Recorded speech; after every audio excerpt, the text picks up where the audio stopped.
Welcome to Popcorn Planet. I am Andy Signor. Apologies if we're watching live and we're repeating a bit, but I wanted to trim this section of the video to make sure you get the main event, the main topic, as we always do.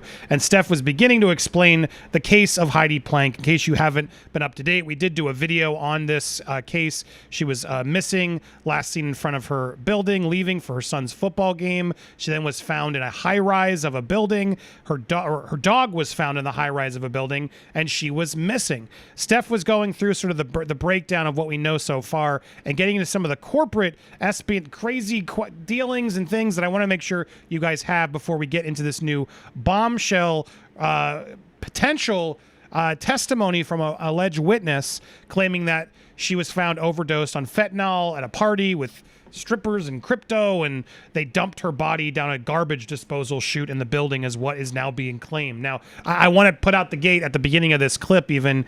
This is, again, massive speculation. Now, this report comes in from two YouTubers. They're more than just YouTubers. She has a law degree, from what I've gathered. It's a channel called Ma and Boots. They called True Crime in Real Time. They're a smaller channel, but the Sun article will go through and break down some of more of their background. But before we get to that point, I want to do a quick rundown, and I want to again stress we can't confirm this is actually fact. However, as Steph has done a lot of on this case, some of these pieces sadly could make sense in a way that, while it seems very salacious and potentially inappropriate to sort of go there without guessing, I do want to put it out there because as we're trying to figure this out, this doesn't feel that crazy of a premise, actually, weirdly enough. And I want to make sure you guys have all the information at hand. So apologies again. Steph was explaining. So you were explaining sort of her business dealings and what she did. Go ahead. Continue, Steph. Okay, so I might kind of jot off to the side because I've got my notes because it's very, very detailed, the research that I've got into. But just to recap, she was last seen on the 17th of October. She left the son's football game and she seemed agitated and very distracted at the time, a little bit on edge, that kind of thing. She was caught on CCTV around the apartment block building that's at the center of it all, which is where she wasn't found, but a dog was found at that point. It wasn't until 3 days later, on the 20th of October, which is when her ex-husband, Jim Wayne, reported her as missing, because during that 3-day period, their son was texting her, and it was highly unusual that she wasn't texting back. And at some point, she was due to pick up their son from school, and she didn't. Again, another highly unusual aspect that kind of rung alarm bells. Now, in regards to the work and the business dealings, so this is where it starts getting really, really murky, because her role where she works is a place called Camden Capital Partners LLC, and they're in a lot of hot shiz at the moment with the SEC. They are the Securities and Exchanges Commission. Now, what's happened is that company is involved in a multi-million-pound securities fraud case. When I say multi-million-dollar, I mean multi-millions. 43 million to be precise, bond kind of fraud situation that's actually involved, unfortunately, a tribal American bond that have been, unfortunately, the victims of this particular crime. Now, a lot of her boss's associates have already been found guilty or pled guilty to their crimes. One in particular that you'll see in the news a lot is Jason Galanis, and he's been told to pay back $80 million. So when I say multi-million, I mean multi-million. We're talking crazy amounts of money. How this links to Heidi Planck is that she worked her way up to basically being a bookkeeper. So what that means is that she must have known the skeletons in the closet. It's very, very reasonable to really assume that. She'll have known all the numbers going through. She'll have known it all. So if the SEC got to her, she could really, really land that company, I can imagine, in a lot of hot doo-doo. The one person that they are yet to nail is the big boss himself. And that is, if I just get the name, because I'm really, really rubbish with names, Jason Sugarman. That's the one. Right there, yeah. He's the one that they are yet to nail. Good and proper. So the investigation into this is not yet over. So who could benefit from Heidi Planck's disappearance? Definitely her company that she works at, Camden Capital Partners LLC. And that's why when you Google Heidi Planck, you see that work and you see those names crop up, because that's the overall situation. There's a lot more detail, but I won't bore you with that at this stage. However, it gets even murkier. Reason why I say in particular that this story that's come up recently has a lot of credence is because back in 2015, her and her ex-husband were going through a custody case. Her ex-husband's called Jim Wayne. And when you look at the court documents and the custody documents that have been released to the press and the public, he actually accuses Planck of a history of drug abuse, specifically Adderall. So that's perfect timing, because I know we have Maureen on the phone, and I know she's calling, and she wasn't going to be here, but she's in between things. So Maureen, I know you're in a rush. Thank you for being here, and I appreciate. Sorry we didn't give you a lot of notice, but so Maureen, you're part of the duo here. This YouTube, sorry, it's Boots and Mal, right? Or Mal? Sorry, Mo. Yeah, and that's how you Boots. pronounce True it. crime in real life. Here it is. And you guys are the ones. So it was your colleague there. Boots, I guess, is the one who Dawn, yeah. Dawn, right here, your partner there, basically is here. She is again. This is where the headlines are coming from. That ran into a witness that sort of confirmed this idea that she was at a party. Do you want to just, since you have a minute, go ahead. What do you want to? Yeah. I have yet to explain to the audience the full rundown. If you want to give it a quick 10-second version, go ahead. It's really interesting, and I'll start off by saying no one sold this story to the Sun. We, in fact, in all of our streams have said, like, take it with a grain of salt. We know the Sun buys stories, same with Daily Mail, so we don't have high regards for this specific, Good. None of us do. This magazine. So people are saying that we got $2,000 from it. That's absolutely untrue. I have a text from the reporter, his name is Alex, saying, Dawn was paid $0 for this. She didn't ask. We didn't offer. So I want to start off by saying that. You pitched it to them, or they brought it? They found it on their own. They actually watched our live stream about it and then reached out to us. Interesting. Okay, got it. Okay. Yeah.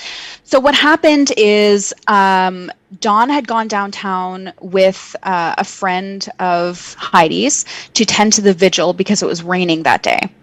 And this woman recognized the friend that Dawn was with and ran over and said, started talking about, she knew what happened.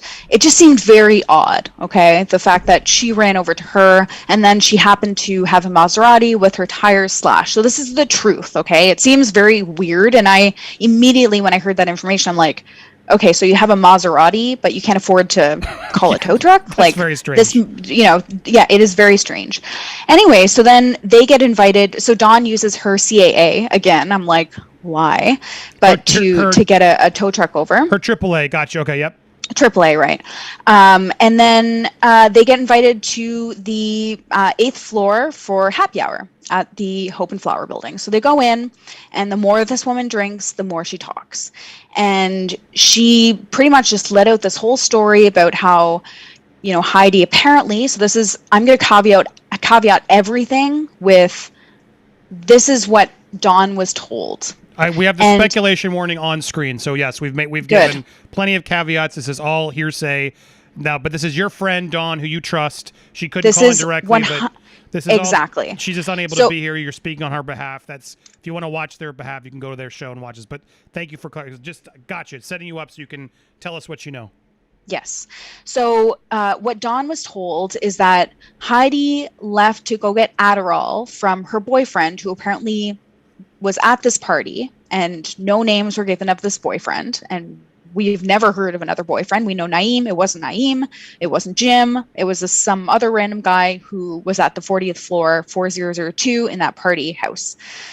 And so she goes in, apparently takes a pill, has a drink, and I'm told by her friends that Heidi didn't really drink, so that's also odd. And then she collapses to the floor, breaks the glass. We have photos of people apparently cleaning up glass from after this happened. It looks like a club scene, but we didn't release that to the Sun because we had both for several times called the LAPD about this incident. So Dawn spoke to a detective for over an hour. I was unable to get through. In fact, they passed me around to different departments and they didn't even know who Heidi Planck was. I was extremely disappointed with that and I never got a call back. Yikes. But regardless, so she apparently had taken this laced drug and collapsed to the floor and people panicked and apparently just 4 or 5, a group of them picked her up and then went out to the hallway and put her down the chute. And then apparently they heard that she didn't hit the bottom. This to me is, again, crazy. Like if you think about a group of people who are partying, like everyone, I get groupthink, okay? I'm a psychology major, but everyone in this party agreeing that, the best thing to do, even in a, I get panic sets in, I don't know what to do, but then to rally a group of people, pick up a body and then put them down a trash chute to me is insane. Right, Like it's just even if they're high on something and going crazy, someone there probably wouldn't be and be like, whoa, no, this exactly. isn't cool. And that's exactly what I said. And I will say that I got this story as soon as it happened. Anyway, so this girl tells Dawn this whole story, and then apparently there are a few staff members who are all shaking their head agreeing that this is what happened. So again, that seems very odd. And then something happens where the staff started saying to this girl, like, you really shouldn't be talking about it. And then she gets mad, this girl who was telling this whole story, and just starts getting violent towards the staff members, and Dawn, just being, a person who's just trying to do the right thing here and tend to a frickin' vigil, it gets punched in the back of the head. And so I got a call from Dawn about 20 minutes later. She's sobbing, like absolutely sobbing, like just scared for her life. She and the friend had run away. Dawn was just driving. I had to insist she pull over, go to the doctor, get, a CT scan and whatnot. And she ended up doing that the next day. And so she has proof of having a concussion. But regardless, the fact that this woman now reacted in that way makes me, just makes me question everything that she told Dawn. But I can say with 100% certainty, Dawn did not lie about what she was told. My question is what she was told the actual story? Right, and then who's this woman? So is Dawn? So are you guys sharing this information out with the police? Do you know who this woman was? Did you get her information, her name? Yes. Yeah, we have shared everything with police. And everything. So, because what's weird about it, as the Sun even reports, it's like this. There's like a point in the article where it's like, well, they know there's several people who know the story, and they're just not confirming it. And so the interesting things about this are that Steph did uncover that there really was a problem with Adderall, which could be a true part of this story. The other thing is they're looking for the landfill, which then the speculation is, well, that's where this trash would have dumped said body. Is the only reason I'm humoring this sort of story in the first place, because it does sound, no offense, I'm glad you admit it, it sounds batshit crazy. It's just the reality of it. Absolutely. But at the same time, crazy stuff happens. And so I want to put it out there so we can all do our due diligence to figure out what's going on here. So, yeah, Steph, do you have questions for Maureen? Because I know she's on a tight schedule here. Yeah, so I mean, in regards to, the time frame of this party, did this person, this source, say how long the party was for, what time this all happened, so that it could at least kind of mirror up with the CCTV that we see of her walking outside the Hope and Flower with a dog? At 6:22. Yes. So apparently this incident happened around 10 p.m. 10 p.m. Okay. And when did the party start? We don't know. Right. And what I also will say is that Dawn is now afraid for her life. I, had to call the reporter and get some details removed to protect certain people. And we now are talking with somebody else who claims there are some major holes in this story. And the person that we spoke to, this woman that spoke to Dawn, we know her name, and if you Google her, it's not good. Like, this person is not trustworthy whatsoever. So, I mean, what's interesting though is because then she may be involved in trying to cover up and explain some other nonsense is what the reality to the story is. And exactly. And what I think, and this is purely from what my knee jerk, my gut tells me everything about this, is that this person took certain aspects of the truth and blended it into a new story to make the fabricated story seem legit, when in reality certain things change. I still don't understand how the dog got on the 29th floor, for example. We don't know a lot of things, and again, how do you know that a body stopped at the 29th? Like, you ran to every single floor without a fob, and I know that you need a key if you're using the stairwell to get into these doors, potentially.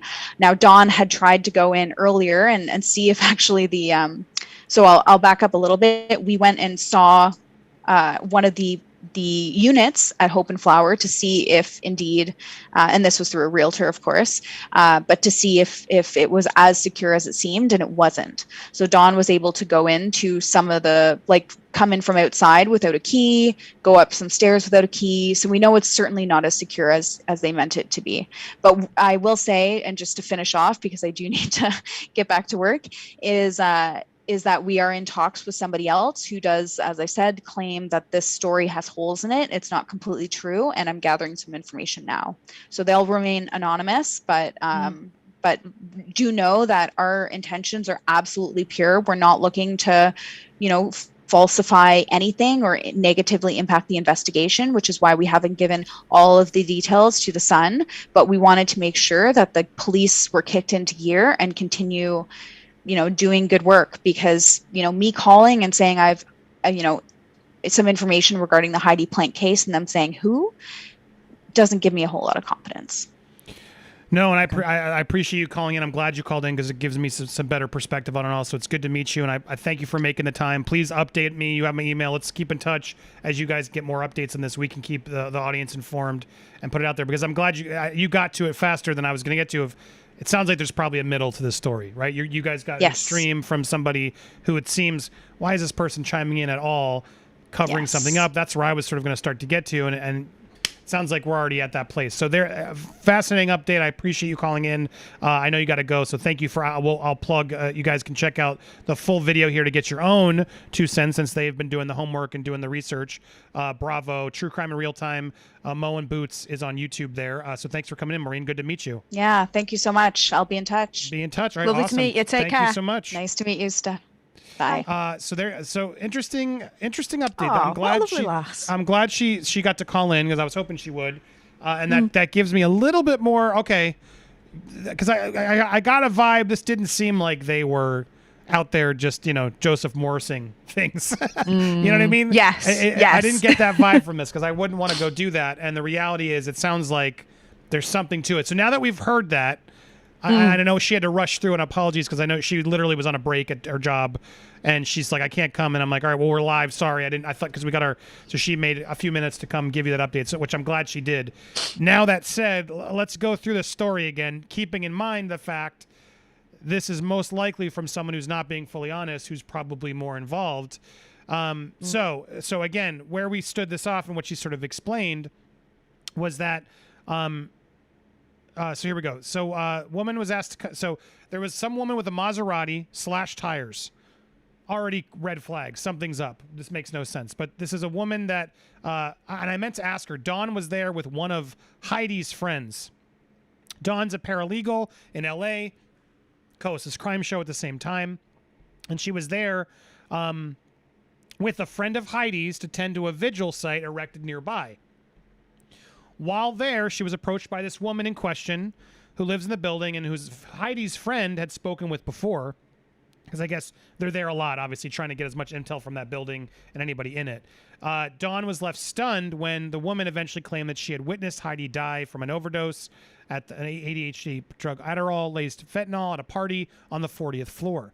The alleged eyewitness also claimed that she came face to face with Heidi's remains in the trash chute after it got stuck on the 28th floor, implying that they tried to just, lose the body down the chute, which again, that seems crazy to me.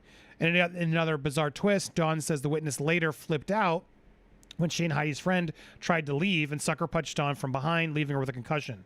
Dawn told The Sun, "I was told that Heidi went down there to see someone she had been dating who lives in the building and get some Adderall from him. There was a huge party up on the 40th floor, so she dropped her dog off with a dog sitter.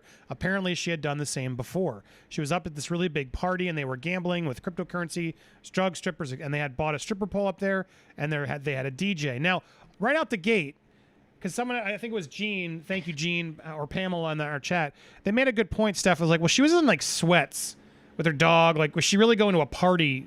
Doesn't make much sense to me. That's why I wanted to know the time frame, because if this happened soon after the time that we saw her on that CCTV walking the dog down the street just round the corner from the Hope and Flower apartment building, then I'd be like, what the deuce? But it happened by Mo's account a couple of hours later.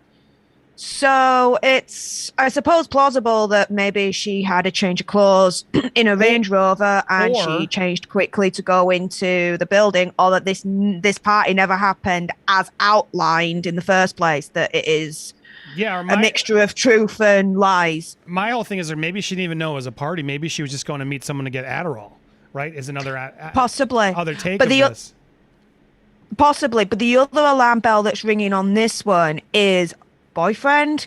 Well, we know that from what Mo said, Naeem Salam was not there at the time. He lives in San Francisco, and throughout all my research, there is not a hint of any other boyfriend.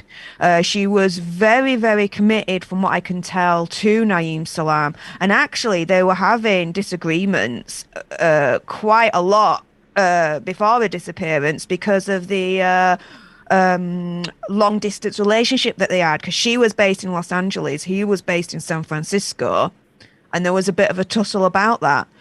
So maybe just a friend who's a boy who was giving her Adderall. Yeah, it could just be some random dude giving her the Adderall, and that's the only thing for me out of this whole story that, to me, I'm thinking, okay, that makes a little bit of sense. It's for this story to say that she was there taking Adderall matches the court documents from that custody battle in 2015 when Jim Wayne turned around and said she has a problem with Adderall. Now, someone could have taken that information and used it to make this story as well. Again, potentially. That's why I want to put this out there. I want to play all sides of this, because out of respect to her family, we got to go with what we're getting. We're not getting other information. So, yes, this is either then proof that, that makes sense because of her problem, or it's someone was using that to their advantage to make it seem more realistic, is where we're stuck with this reality check. So, all right. So that's where we're at. She goes to this huge party, 40th floor. She drops her dog off with a dog sitter. Apparently she'd done the same. Now, is this something she's done already? A dog sitter on a different floor? Then why would the dog sitter not have, why would the dog sitter let the dog go? Again, this doesn't make sense either. So she's up. It doesn't make sense because the dog was found on like the 27th floor, something like that. Well, she's maybe the dog sitter was there, but then why wouldn't the dog sitter have called somebody or be like, "Hey, my friend Heidi left the dog." Maybe this person hasn't spoken to the cops and hasn't gone public. Is another issue, right? We may not know, but why did the dog get loose? Terrible dog sitter. Well, correction, 28th floor. 28th floor. Sorry, with the 28th floor. Very weird for the dog sitter to have lost the dog. Anyway, so apparently a huge party on the 40th floor. She dropped her dog off with the dog sitter, allegedly, but then the dog somehow showed up in the 28th floor, which again made this even weirder. She was up at this really big party, and then they were gambling, a lot of strippers, etc. There's a pole, a DJ. I was told by several people that Heidi got her extra Adderall from this boyfriend. She was addicted to Adderall, but nothing else. She did not do any other drugs, but they told me the Adderall was laced with fentanyl. I was told she OD'd in the middle of the dance floor, fell down, broke a glass that she had in her hand. A group of people tried to revive her, but they couldn't, and they got scared because there was a lot of illegal stuff going on in that apartment that night. So a bunch of them took her out and put her in a garbage chute and pushed her down. Now, this is where shit gets weird to me. Now, I mean, parties can go crazy, Steph, especially if you're all high on something and bad stuff. You know, you can have a bad trip. For everybody to have that trip and sort of and allow this to happen, this seems a little off to me. However, this is now knowing that this lady's probably not being fully truthful, this does seem more like, to me, of someone trying to make an excuse out of something they probably did, right? Or someone they know did, is where I'm leaning more of. This is an over sort of try to explanation of to justify something else that probably did happen. Maybe it wasn't a party, or maybe there was something else. She's trying to blame some party on the 50th floor. Pamela, another question. How do they know it was fentanyl? Good question. That's a good question. It sort of, again, proves to the witness who's telling us this testimony. How would they have known that? I guess because they were there is what they're sort of claiming. So she knows that that's what it was, but also, you know, more could be another case of. And now, generally speaking, in terms of like street drugs, taking it neat, like taking it pure, is gonna freaking like end you. So they do mix it with a lot of stuff to literally water it down. It is quite common for it to be mixed with Adderall. There you go. And the girl was telling me this. The girl who was telling me this was there, saw it happen, and she heard Heidi fall down the chute, but didn't hear her stop at the bottom. She said she went to check the chutes down the 28th floor, which is weird. But that's the 28th floor is where the dog was found, correct, Steph? Yes. So maybe she took the dog down the 28th floor, wasn't there. She saw Heidi was stuck there. Well, stuck with the dog? Where did the dog go? You know what I'm saying? Like, I'm confused. Was Heidi then Heidi was stuck in the trash chute. I mean, the dog, I can't figure, why would she stop there? Was roaming at that point. Yeah. So again, this seems too crazy now to be accurate. This is the story the witness is telling these, which I don't know, Steph. I don't know. I can't vouch for them, but it seems like Maureen. Why would they make this up?